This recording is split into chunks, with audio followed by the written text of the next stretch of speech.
श्री राधे राधे। भक्तों, जैसा कि प्रभु का स्वभाव होता है, प्रेमियों के प्रेम को देख करके खुश हो जाते हैं, ऐसे उनके भक्तों अर्थात संतों का भी स्वभाव होता है। आप लोग श्रवण कर रहे थे, महाराज श्री कार्तिकेय जी यात्रा करते करते सीतामढ़ी पहुंचे हैं, अर्थात जनकपुर के बिल्कुल पास में। तो वहां पर लक्ष्मण गंगा नाम की नदी है, तो उसके तट पर महाराज जी स्नान के लिए पधारे। साथ में भगवान नाम संकीर्तन की धुन हो रही थी। तो महाराज श्री के दर्शन के लिए भक्त लोग, संत लोग खींचे चले आ रहे थे। और महात्मा श्री धनी रामदास जी, जिनका स्थान बिल्कुल लक्ष्मण गंगा के समीप में था, उनके विशेष भक्ति भावपूर्ण आग्रह को देख करके स्वामी कार्तिकेय जी 2 दिन के लिए वहां ठहर गए। और महाराज जी के आगमन की चर्चा नगर में फैल गई। सीतामढ़ी जो जनकपुर के पास है, वहीं की बात मैं आपको बता रहा हूँ। एक सीतामढ़ी और भी है भक्तों, जहाँ गंगा जी के किनारे मणिपुर, दिगपुर, बिलसत, बीच बिलसत भूमि अंकित जो जानकी चरण जल जात की, जो तुलसीदास जी ने बताया, अर्थात जहाँ पर सीता माता रही बाद में वन में, जहाँ लक्ष्मण जी छोड़ गए थे उनको। तो लव कुश का जहाँ जन्म हुआ था, वो भी सीतामढ़ी कहलाता है, इलाहाबाद और बनारस के बीच में। लेकिन मैं जो आपको बता रहा हूँ सीतामढ़ी, वो जनकपुर वाली सीतामढ़ी की बात कर रहा हूँ। तो वहाँ सीतामढ़ी पूरे नगर में महाराज जी के आगमन की चर्चा हो गई। इसलिए सत्संगी भाई और ऐसा अवसर कहाँ खोने वाले थे, सब चल पड़े। और एक दिन का प्रवचन सुनते ही सत्संगी भाइयों ने सत्संग की ऐसी प्रशंसा फैलाई कि वहाँ पर स्थान की संकीर्णता होने के कारण श्री जानकी मंदिर के विशाल प्रांगण में सत्संग का कार्यक्रम रखना पड़ा। भीड़ दिनानुदिन बढ़ने लगी। इधर महाराज जी श्री जानकी नवमी से पूर्व श्री जनकपुर धाम पहुंचने की हार्दिक इच्छा अपनी बताए। उधर भक्तजनों की सत्संग की प्यास जो थी, महाराज जी को ठहरने के लिए बार बार अनुरोध करने लगी। तो सामूहिक करुण प्रार्थना भक्त लोग करने लगे। तो महाराज जी के सत्संग की पृष्ठभूमि ये थी कि प्रथम निज स्वरूप का ज्ञान होना चाहिए। पहले यहीं से महाराज जी का उपदेश शुरू होता था कि निज स्वरूप का ज्ञान पहले होना जरूरी है, नहीं तो धारण नहीं कर पाओगे कुछ। उसके बाद जिस जगत के बीच में हम रह रहे हैं, उसके स्वरूप का बोध होना भी आवश्यक है। या हमारा निज स्वरूप जगत में उलझने के लिए नहीं है, वो अलग है जगत से। शरीर तो जगत का अंश है, लेकिन हम अपने निज स्वरूप अर्थात आत्मा रूप में उससे भिन्न है। इसका बोध पहले हो जाना आवश्यक है, नहीं तो परमार्थ में आगे नहीं बढ़ पाओगे। जगत एवं जगत पिता जगदीश्वर के साथ अपने संबंध को समझ लेने पर, फिर व्यवहार उसी के अनुसार करने पर जीवन की सार्थकता होती है। और कुछ विवेकी सज्जनों ने प्रार्थना की, महाराज जी अभी तक हिंदी में आत्मज्ञान विकासक सरल सुबोध ऐसा ग्रंथ नहीं है रामायण की तरह, जिसका अर्थ हम समझ करके आध्यात्मिक सत्संग को हृदयंगम कर सकें। इसलिए आप ही कोई ऐसी पुस्तक लिखें जो श्री रामायण जी के समान सरल और सुबोध हो, जिसके पढ़ने से वेदांत का सब रहस्य सुगम हो जाए। तो महाराज जी ने कहा, आप लोग इस अभाव की पूर्ति कराने के लिए आंख बंद करके प्रभु से प्रार्थना करिए, सामूहिक प्रार्थना करिए। और यदि इस यंत्र के हृदय में उनकी प्रेरणा हुई तो आप लोगों की प्रार्थना अवश्य सफल होगी, क्योंकि मैं अपने प्रभु का यंत्र हूँ। मेरे यंत्री मेरे स्वामी वही हैं, उनकी इच्छा के बिना कुछ नहीं हो सकता है। और इस प्रकार वहाँ के भक्त लोगों को समझा करके फिर आगे बढ़े महाराज जी। एक पंथ पाकर नाम का गांव है, वहाँ पहुँचे हैं और वहाँ की जनता को आनंद देते हुए सूतीहारा हो करके श्री जानकी नवमी से कई दिन पूर्व श्री जनकपुर धाम पहुँच गए। और जब दर्शन करने के लिए जानकी मंदिर पधारे थे, उस समय राजभोग लग रहा था। और भक्तों, एक राम स्नेही दास जी थे, जिनको लता जी कहा जाता था। वो उस समय कुआं से जल लाने के लिए गए थे किशोरी जी की सेवा के लिए। और इसी अंतराल में पुजारी जी जो वहाँ के थे, श्री राम शरण दास जी से मिथिला महात्म पुस्तक की खोज की। उन्होंने कहा पुस्तक नहीं है। इतने में ही लता जी महाराज पहुँचे, जो राम स्नेही दास जी थे, जल ले करके, और महाराज जी के स्वरूप का दर्शन प्राप्त करके बड़े प्रभावित हुए। तो पुस्तक की खोज की बात जान करके उन्होंने श्री मिथिला महात्म पुस्तक मेरे पास है ऐसा बताया, किंतु वो संस्कृत में है। तो इस पर महाराज जी ने कहा, चाहे ये संस्कृत में हो, अंग्रेजी में हो, फारसी में हो, अथवा किसी भाषा में क्यों न हो, हमें उसकी आवश्यकता है। अब आप ये समझ लीजिए, ये सब भाषाएं महाराज जी ने पढ़ी थोड़े थी। ये उनको बिन पढ़े ही दैवी कृपा से ज्ञान था। दुनिया की कोई भी भाषा, उन्होंने तो कह दिया कि चाहे किसी भी भाषा में क्यों न हो, चाहे संस्कृत में, चाहे अंग्रेजी में, चाहे फारसी में, या दुनिया की किसी भाषा में ही हो, वो हमें दिखाओ। महाराज जी ने कहा, शर्त यह है कि आप बीच में उसको मांगेंगे नहीं। जब आवश्यकता पूरी हो जाएगी, हम स्वयं किसी के द्वारा आपके पास भेज देंगे। इस शरीर ने, अर्थात जो महाराज जी थे, लता जी थे ना, वो बोलते हैं कि महाराज जी की आज्ञा मैंने स्वीकार कर लिया और मिथिला महात्म की पुस्तक महाराज जी को अर्पित कर दिया। संस्कृत में थी वो पुस्तक तथा किशोरी जी का प्रसाद लेकर के महाराज जी ज्ञानकूप पधार गए और वहाँ श्री मौनी बाबा के भावानुसार उनके विद्यालय की बाहरी अंतिम कोठरी में विराजे।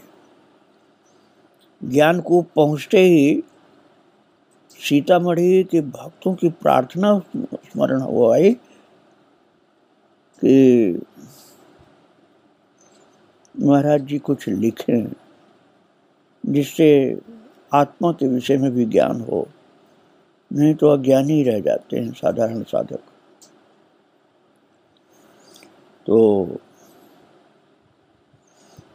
महाराज जी ने फिर दोहा चौपाई के रूप में वेदांत रहस्य नामक पुस्तक तैयार किया, जो समस्त वेद वेदांत था, उपनिषदों का सार है।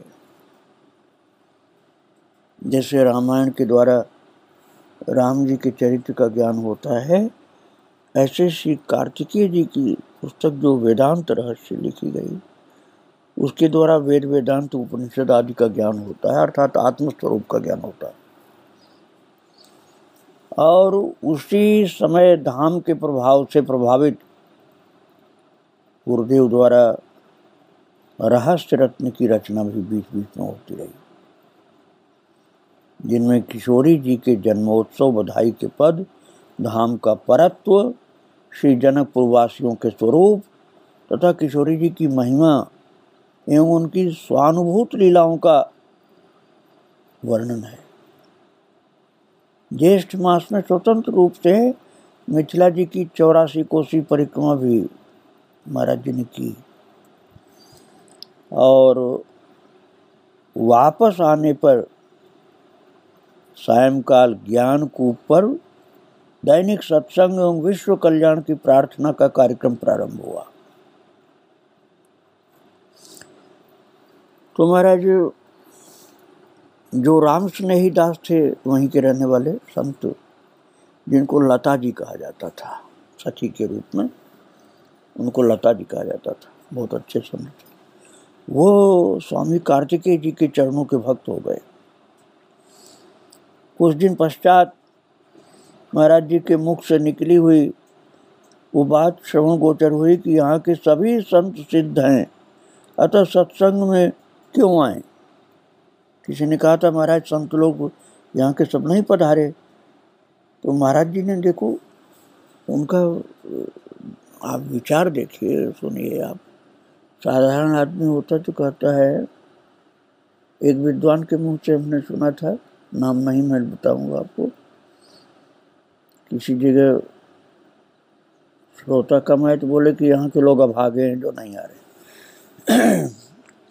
मैं नाम नहीं लेना चाहता, ठीक नहीं लगेगा आपको। तो लेकिन महाराज कार्तिकेय जी ने क्या कहा, जब जनकपुर के लोग ज़्यादा संत लोग नहीं आए तो किसी ने कहा कि यहाँ के सब संत लोग नहीं पधारे महाराज जी अभी। तो महाराज जी बोले, अरे यहाँ के सब संत सिद्ध हैं, पूर्ण नारी सुभग सुक्षमता, धर्मशील ज्ञानी गुणवंत। तो महाराज जी ने कहा उनको आने की जरूरत कहाँ है, सत्संग में क्यों आएंगे, उनको सत्संग पहले से अंदर प्राप्त है। ऐसा सुन करके जो राम स्नेही दास जी थे ना, लता जी, उनको थोड़ा झेप लगी, थोड़ा शर्मिंदा हुए कि हमारा इतना गुणगान महाराज जी कर रहे हैं, हम इनके चरणों के दास भी बनने लायक नहीं हैं, और हमारा इतना गुणगान कर रहे हैं कि हम बहुत सिद्ध संत हैं। ये भी तो वहीं के रहने वाले थे, इसलिए अपने ऊपर बात बोल लिया उन्होंने। और फिर दूसरे दिन प्रसाद पाने के पश्चात मंदिर खोलने की सेवा महंत जी को सौंप करके पुजारी जी श्री जयराम दास जी के साथ ज्ञान कूप पहुंचे और महाराज जी का दर्शन और प्रणाम करके आज्ञा अनुसार दोनों लोग बैठे समीप में। तो मंद मंद मुस्कुराते हुए महाराज जी कार्तिकेय जी ने पुजारी से पूछा, क्या श्री जनकपुर धाम में ऐसा कोई संत है जिसको श्री किशोरी जी की लीलाओं का अनुभव होता हो। तो पुजारी जी जो थे उन्होंने तुरंत लता जी की ओर इशारा करके कहा, महाराज जी जो आप कह रहे हैं वो ये हैं जो यहाँ पधारे हैं मेरे साथ। तो जनकपुर धाम में किशोरी जी की लीलाओं का अनुभवी इनसे बढ़कर कोई नहीं है, ऐसा उन्होंने कहा। तो अपनी अनुभूत लीलाओं को इन्होंने लिखा भी है और अब भी लिखते हैं, ये भी पुजारी जी ने बताया। ये सुन करके महाराज श्री किशोरी जी की लिखित लीलाओं को श्रवण कराने के लिए लता जी को आदेश किया, आप किशोरी जी की लीलाएं जो लिखे हैं उसको यहाँ भक्त लोगों को श्रवण कराइए। बात ये थी भक्तों की, महाराज जी ने पूछा था पुजारी जी से कि किशोरी जी की लीलाओं का अनुभव होता हो जनकपुर धाम में ऐसा कोई संत है क्या। तो उन्होंने लता जी के लिए बताया था कि जनकपुर धाम में किशोरी जी की लीलाओं का अनुभवी इस समय इनसे बढ़ के कोई नहीं है। इसीलिए महाराज जी कार्तिकेय जी ने कहा कि आपने जो अनुभव प्राप्त करके लीलाओं को लिखा है उसे श्रवण कराइए, करिए आप पढ़ करके उन लीलाओं को जो लिखा आपने उसको श्रवण कराइए, हम लोगों को पढ़ के सुनाइए। तो लता जी ने जो पुस्तक माता जानकी जी की लीला की लिखी थी उसका नाम रखा था श्री जानकी चरितामृत। तो वो सुनाने के लिए प्रतिदिन शाम को 3 बजे आने लगे और महाराज जी की सेवा में आकर के संध्या आरती के समय फिर मंदिर वापस पहुंच जाते थे। और भक्तों, कुछ दिन पश्चात श्री रामकृष्ण जी तथा श्री हरिहर जी महाराज उज्जैन से श्री कार्तिकेय जी महाराज की सेवा में श्री जनकपुर धाम पहुंच गए। इन सब भक्तों की मुख्य सेवाएं अलग अलग थी भक्तों। जैसे श्री राम प्रपन्नाचार्य जी भिक्षा मांग करके सबको प्रसाद पवाते थे, क्योंकि महाराज जी का आदेश था कि हमें भिक्षा का प्रसाद पाना है। और श्री हरिहर जी महाराज श्री जानकी मंदिर से नित्य प्रति किशोरी जी का चरणामृत लाकर श्री महाराज जी को समर्पित करते थे। श्री रामकृष्ण जी और स्वामी ज्ञानानंद जी महाराज भजन कीर्तन एवं प्रार्थना कराते थे। श्री गोपाल जी रसोई एवं स्नान के लिए जल लाने तथा रसोई के पात्रों को शुद्ध करने की सेवा करते थे। और श्री महाराज कार्तिकेय जी महाराज बिना चरणामृत और प्रसाद लिए भोजन प्रसाद नहीं पाते थे। तो गुरु पूर्णिमा का समय निकट आने पर सपत्नीक श्री वेणी माधव जी गोरखपुर से तथा श्री बाई जी एवं मैया सहित श्री किशोरी जी गंगापुर से पधारी। जिस समय वो ज्ञानकूप पधारी थी तो उस समय लता जी नाम के जो संत थे वो कंचन वन की लीला सुना रहे थे कार्तिकेय जी महाराज को। श्री किशोरी जी के पधारते ही गुरुदेव भगवान श्री स्वागत के लिए उठकर खड़े हो गए। हाँ, अब आप ये समझना कि गुरु जी महाराज किशोरी जी को अंदर से क्या मानते होंगे कि किशोरी जी उन्हीं की शिष्या थी, लेकिन किशोरी जी जब पधारी तो गुरुदेव श्री कार्तिकेय जी उठकर खड़े हो गए स्वागत में। और उनके उठने पर फिर लता जी जो संत थे जो कथा सुना रहे थे वो भी उठकर खड़े हो गए और किशोरी जी भी श्री गुरुदेव जी को प्रणाम करके अपने आसन पर विराजमान हो गई। कुछ अंधेरा होने पर विश्व कल्याण की प्रार्थना प्रारंभ हुई और भक्तों किशोरी जी ध्यानस्थ मुद्रा में विराजमान रही। प्रार्थना के पश्चात वे विद्यालय की आदि कोठरी में जहाँ उनके लिए व्यवस्था की गई थी वहाँ पधारी और उनके उठते ही प्राय सभी भक्त आसन से उठ गए। जहाँ पर महाराज जी थे पहले तो उस जगह पधारी थी। तो महाराज जी ने जो लता जी संत थे उनसे कहा, जैसे आपने किशोरी जी की लीलाएं लिखी हैं उसी प्रकार ये श्री किशोरी जी श्री श्याम सुंदर कृष्णचंद्र की लीलाओं को देखकर श्रवण कराती हैं। अब आप समझ लीजिए कितनी ऊंची स्थिति थी किशोरी जी की कि भगवान श्री कार्तिकेय जी ने कहा लता नाम के संत से कि जो आपने लीलाएं लिखी हैं जानकी महारानी की, उसी प्रकार किशोरी जी अपने आँखों से श्याम सुंदर श्री कृष्णचंद्र की लीलाओं को देख कर तब श्रवण कराती। ये सुन करके महाराज लता जी के मन में किशोरी जी के मुखारविंद से भगवत लीला श्रवण करने की उत्कंठा जागृत हो गई। इसलिए महाराज जी से पूछा, क्या इस शरीर को भी लीला सुनने का सौभाग्य मिल सकता है? तो महाराज जी ने कहा, क्यों नहीं। स्वीकृति का आश्वासन पा करके फिर लता जी वापस मंदिर में जहाँ सेवा करते थे वहाँ गए, सेवा किए और दही और आम लेकर फिर ज्ञानकूप पहुँचे।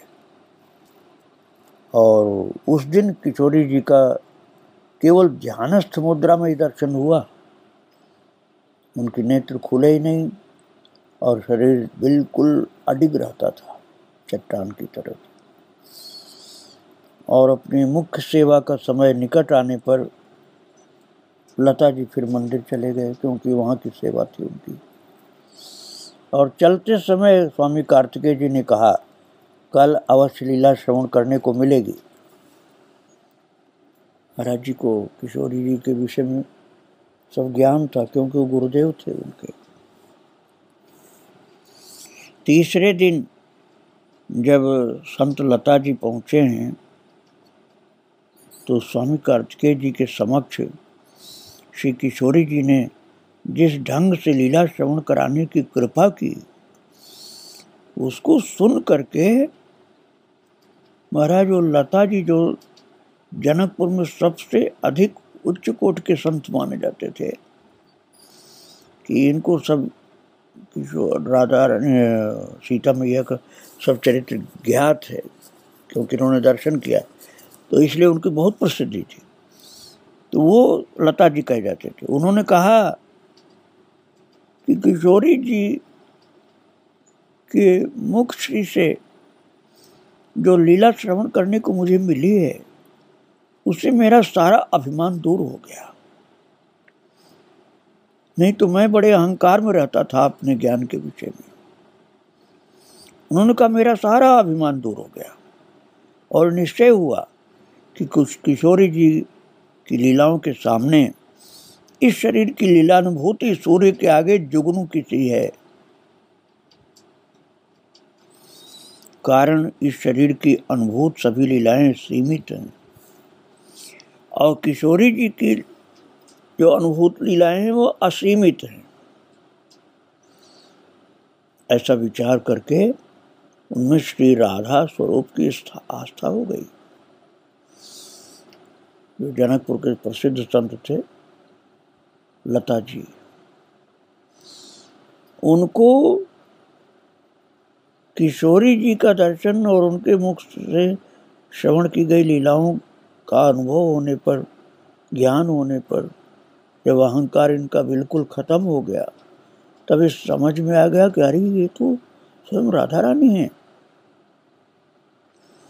राधा स्वरूप की पूर्ण आस्था हो गई उनके मन में कि स्वयं राधा रानी ही है। इसके पश्चात अपनी उपासना के अनुसार प्यार पाने पर उनमें साक्षात श्री मिथिलेश राजनंदिनी की भावना जागृत हो गई। फिर उनको यही लगने लगा कि यही जानकी मैया है। अतः शरीर तो मंदिर विहारिणी किशोरी जी की सेवा में रहता था, परंतु हृदय जो किशोरी जी शिष्या थी ना कार्तिकेय जी महाराज की, जिनका उठ करके स्वागत करते थे, लता जी का हृदय उनके पास ही रहने लगा। भक्तों, ये लता जी जो प्रसिद्ध संत थे जनकपुर के, नाम तो उनका था राम स्नेहीदास, लेकिन जनकपुर के लोग यही कहते थे कि इनके बराबर किसी को भी जानकी मैया की लीलाओं का ज्ञान नहीं है, क्योंकि इन्होंने लीलाओं का दर्शन प्राप्त किया। अब वो किशोरी जी से जब मिले हैं तो उनको समझ में आया कि जो उनको ज्ञान है बहुत छोटा है, थोड़ा है, और किशोरी जी ने जिन लीलाओं को सुनाया वो असीमित हैं। प्रभु की कृपा से इनको पता चला कि वो साक्षात राधा रानी ही हैं। इसलिए उनकी भावना दृढ़ हो गई कि जो राधा रानी वही तो जानकी जी हैं, कि मिथिलेश राजनंदिनी हैं अर्थात जानकी जी हैं। तो मन बस उनके पास रहने लगा उनका, और शरीर से मंदिर में सेवा करने जाते थे।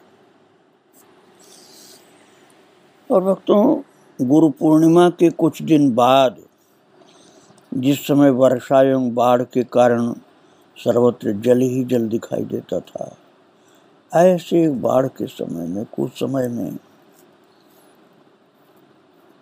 लता जी महाराज को महल जो है ना, जहाँ जानकी मैया की छवि है, सेवा होती है, उस मंदिर को महल कहा जाता है। तो उस महल के महंत श्री नवल किशोर दास जी महाराज ने विवाह मंडप के लिए चारों दूल्हा दुल्हन सरकार को लाने के हेतु जयपुर जाने की आज्ञा दी। और उस समय जानकी चरितामृत में पुष्प वाटिका का प्रसंग लता जी के द्वारा लिखा जा रहा था। श्री महंत जी जाने का रुख न समझ करके स्वयं कोठारी के द्वारा आकर के बोले, क्योंकि महंत जी को ये पता नहीं था इनके अंदर की बात कि किशोरी जी के भक्त हो चुके हैं। अब वो महल के द्वारा ही सब पोषण होता था संत रामस्नेही दास अर्थात लता जी का। तो महंत जी समझते थे कि ये महल का सेवक हैं और मैं यहाँ का महंत हूँ। महाराज कई बार ऐसा अहंकार हो जाता है, तो इसलिए उनके मुंह पर ही आकर के बोल दिया उन्होंने, बिल्कुल उनके दरवाजे पर खड़े होकर बोल दिया, सर्वस खाय भोग कर नाना, समर भूमि भय दुर्लभ प्राणा। महंत जी के कहने का मतलब था कि खाना पीना सब महल से होता है और भगवान की सेवा के लिए तुम अब जयपुर नहीं जा सकते हो, जयपुर जाना जरूरी है। ये सुनकर के किशोरी जी की ही धाम से बाहर भेजने की प्रेरणा मान करके पुष्प वाटिका में परस्पर एक दूसरे को दर्शन देने वाली युगल सरकार की झांकी को अपने हृदय में बैठा करके तब श्री लता जी जयपुर को विदा हुए। उन्होंने समझा भगवान की इच्छा होगी, इसलिए ऐसा बोल रहे हैं महंत जी। तो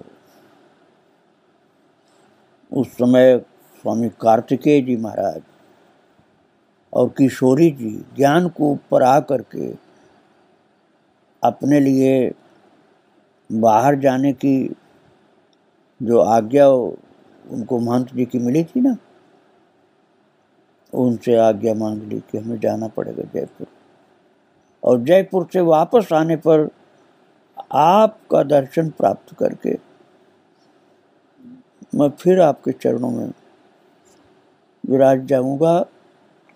बाढ़ के कारण ट्रेन बंद थी महाराज, अतः श्रीधाम से बाहर जाने के लिए जलेश्वर के मार्ग से विदा हुए थे।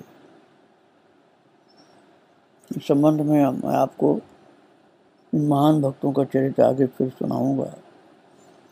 आज इनको प्रणाम करके ही विराम दे रहा हूँ। श्री राधे राधे, जय श्री राधे।